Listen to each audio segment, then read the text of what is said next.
ये topic basically मैं उनके लिए बना रहा हूँ जो ये बात हमसे बार बार पूछते हैं कि भैया आप क्या करें, अब क्या करें, आगे कौन सी सब्जेक्ट रखें, कौन सी सब्जेक्ट अच्छा है, कौन सी सब्जेक्ट का फील्ड अच्छा है। और बहुत को बोल रहे हैं, बहुत बच्चे बोल रहे हैं कि भैया जिसमें ज़्यादा नंबर आएगा वही सब्जेक्ट रख ले क्या। तो आज इन सभी टॉपिक में हम बात करेंगे। 2 साल कंटिन्यू पढ़ाई किए, 2 साल के बाद आप मैट्रिक दिए हैं।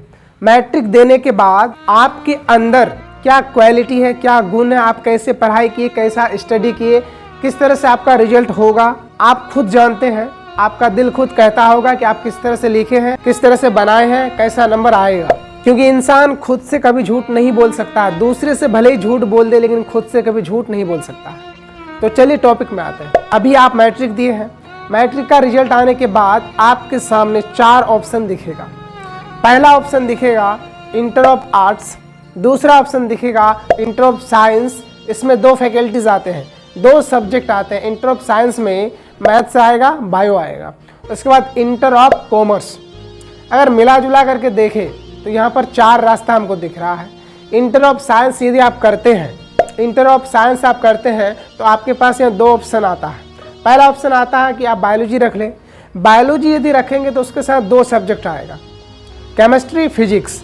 उसके बाद language paper Hindi, English, Urdu, Hindi जो भी है आपका वो रख सकते हैं। उसके बाद अगर आप इंटर ऑफ आर्ट्स करते हैं तो आर्ट्स में बहुत सारा सब्जेक्ट है। जो भी सब्जेक्ट आपको अच्छा लगता है उस सब्जेक्ट को आप चूज करके रख सकते हैं, एज यू विश, आपकी मर्जी है। उसके बाद इंटर ऑफ कॉमर्स, यदि आपको कॉमर्स की दुनिया में अच्छा लगता है, बिजनेस की दुनिया में जाना चाहते हैं तो बेस्ट सजेशन है कि आप कॉमर्स रख लें। क्योंकि यहाँ से कॉमर्स आप रखेंगे तो आपको बहुत सारे आइडियाज़ मिलेंगे कि लाइफ में कैसे बिजनेस करना चाहिए, कैसा स्टार्टअप होना चाहिए, कहाँ पर क्या करना चाहिए, फंडिंग क्या होना चाहिए, म्यूचुअल फंड क्या होना चाहिए, सारा कुछ आपको मिलेगा जानकारी यहाँ से। ओके, उसके बाद हम बात करेंगे सब्जेक्ट की। तो देखिए, बहुत बच्चा बोल रहा है कि भैया जिस सब्जेक्ट में ज़्यादा नंबर आएगा वही सब्जेक्ट रख लेंगे। क्या ये सही है? ये सही होगा? कभी कभी कॉपी चेकिंग में भी गड़बड़ होती है। जिस सब्जेक्ट में आपको रुचि नहीं है उस सब्जेक्ट में अचानक ज़्यादा नंबर आ गया, चेकिंग में गलती होती है, कभी कभी मिस होती है। तो क्या वही सब्जेक्ट आप रख लेंगे? इससे आपको आगे दिक्कत हो जाएगा। आपको जिस सब्जेक्ट में रुचि है, आपको जिस सब्जेक्ट में अच्छा लगता है वही सब्जेक्ट आप चूज कीजिए। अगर आपको मैथ्स अच्छा लग रहा है तो मैथ्स रख लीजिए, that is the best way to get success, यदि मैथ अच्छा लग रहा है तो।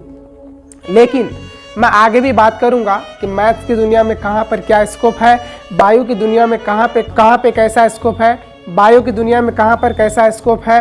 उसके बाद फिर हम बात करेंगे आर्ट्स की दुनिया में कहाँ पर कैसा स्कोप है। उसके बाद कॉमर्स की दुनिया में कहाँ पर कैसा स्कोप है। उसके बाद फिर हम इसमें भी बात करेंगे कि किसका कहाँ कितना बड़ा फील्ड है। सबसे पहला बात करेंगे, यदि आपको मैथ्स अच्छा लग रहा है तो इंटर ऑफ मैथ्स कर लीजिए, इंटर ऑफ साइंस के साथ मैथ्स कर लीजिए। अब बात करेंगे मैथ्स में आगे आप क्या कर सकते हैं। यदि आपको मैथ में रुचि है, मैथ अच्छा लगता है तो मैथ में आप इंजीनियरिंग कर सकते हैं। इंजीनियरिंग में बहुत सारा क्षेत्र है।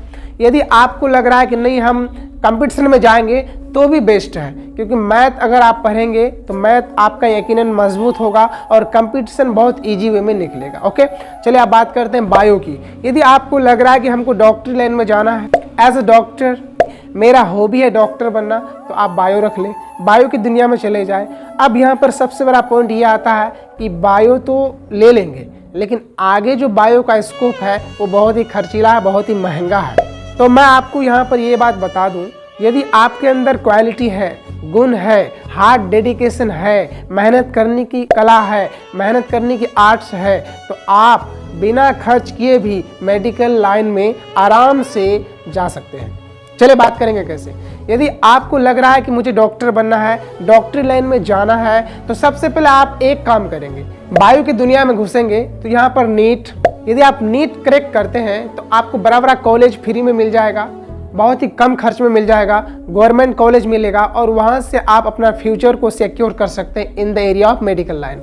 अब यहाँ पर सबसे बड़ा पॉइंट ये आता है कि यदि आप मेडिकल लाइन में चले गए, आपका नीट निकल गया, तो नीट निकलने के बाद आपका लाइफ बहुत ही सिक्योर हो गया। अगर नीट नहीं निकला तो बहुत ही खर्चीला होता है। और बायो का सेक्टर में बहुत सारा ऐसा कोर्स है, कोई भी कोर्स यदि आप कर लेते हैं तो आप अनएम्प्लॉयमेंट, बेरोजगार नहीं रहेंगे। क्योंकि बढ़ती हुई पॉपुलेशन, दुनिया में बढ़ती हुई आबादी को देख करके सब चीज़ घट रहा है लेकिन रोग बढ़ रहा है। रोग बढ़ रहा है, बीमारियां बढ़ रही है और उन बीमारियों का इलाज डॉक्टर ही कर रहा है। तो आप छोटा मोटा कोई भी कोर्स कर सकते हैं अपनी हैसियत के अनुसार, अगर आपका नीट करेक्ट नहीं होता है तब। ओके, चलिए अब हम बात करेंगे आर्ट्स की दुनिया की। तो यदि आर्ट्स से में आप जाना चाहते हैं, आर्ट्स रखना चाहते हैं, तो आर्ट्स में आप यूपीएससी कर सकते हैं, बीपीएससी कर सकते हैं, एसएससी कर सकते हैं, सीजीएल कर सकते हैं। बहुत जनरल कंपटीशन है जो आप कर सकते हैं। तो इसमें आपको बेनिफिट्स क्या है? तो इसके लिए आपका मैथ्स मजबूत होना चाहिए, लगभग ऑल सब्जेक्ट आपका मजबूत होना चाहिए। और एक बात यहाँ पर हम ये भी बता दूं कि आर्ट्स की दुनिया में बहुत ज़्यादा भीड़ है, बहुत ज़्यादा भीड़ है, क्योंकि हर कोई आर्ट्स रख रहा है, कमज़ोर हो मजबूत हो सब आर्ट्स रख रहा है। और आर्ट्स को यहाँ पर स्टूडेंट हल्का में लेके चल रहा है, बट ये हल्का नहीं है, इट्स वेरी टफ अगर देखा जाए चश्मा लगा करके तब। अब हम बात करेंगे कॉमर्स की दुनिया की। यदि आपको बिजनेस करने में रुचि है, आपका मन कर रहा है, माइंड में सेट है, गोल है कि नहीं हमको बिजनेस करना है, बिजनेस की दुनिया में एंट्री करनी है, तो आप कॉमर्स रख लीजिए। वहाँ से आपको बहुत कुछ सीखने को मिलेगा। स्टार्टअप कैसा होना चाहिए, कहाँ से कैसा क्या करना चाहिए, आपको हर एक चीज़ सीखने को मिलेगा। तो आप कॉमर्स की दुनिया में भी जा सकते हैं। बहुत सारा स्टूडेंट का यहाँ पर एक क्वेश्चन आता है कि जिस सब्जेक्ट में ज़्यादा नंबर आएगा वही सब्जेक्ट रख लेंगे। तो आप ऐसा गलती कभी भी ना करें। आपको जिस सब्जेक्ट में रुचि है वही सब्जेक्ट रखें, ताकि आपको आगे भी कंटिन्यू आपका जो काम है उसमें रुचि बना रहे, आपको करने में अच्छा लगे। क्योंकि इंसान दूसरों से झूठ बोल सकता है लेकिन खुद से कभी झूठ नहीं बोल सकता है। आप खुद के अंदर जज कीजिए, देखिए अपने आप को कि हम खुद से कभी झूठ नहीं बोल सकते हैं। दूसरे से झूठ बोल सकते हैं, औरों से झूठ बोल सकते हैं, लेकिन खुद से कभी झूठ नहीं बोल सकते हैं।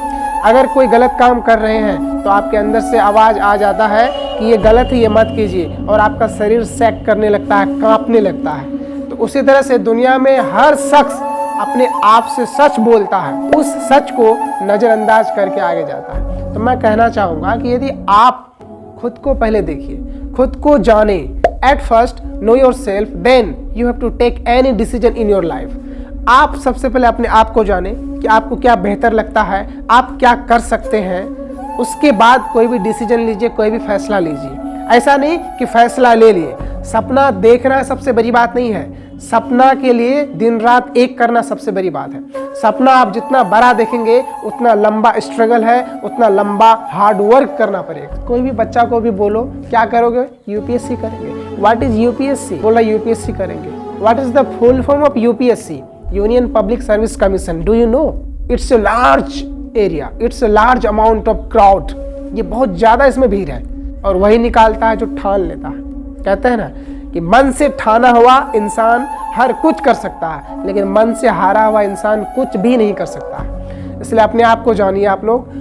और आप लोग को लगता है कि जिस सब्जेक्ट में रुचि है, जो सब्जेक्ट हमको अच्छा लग रहा है, वही सब्जेक्ट आगे रखें, आपके लिए बेस्ट होगा, आपका सिक्योर लाइफ होगा, अच्छा फ्यूचर होगा। That's it.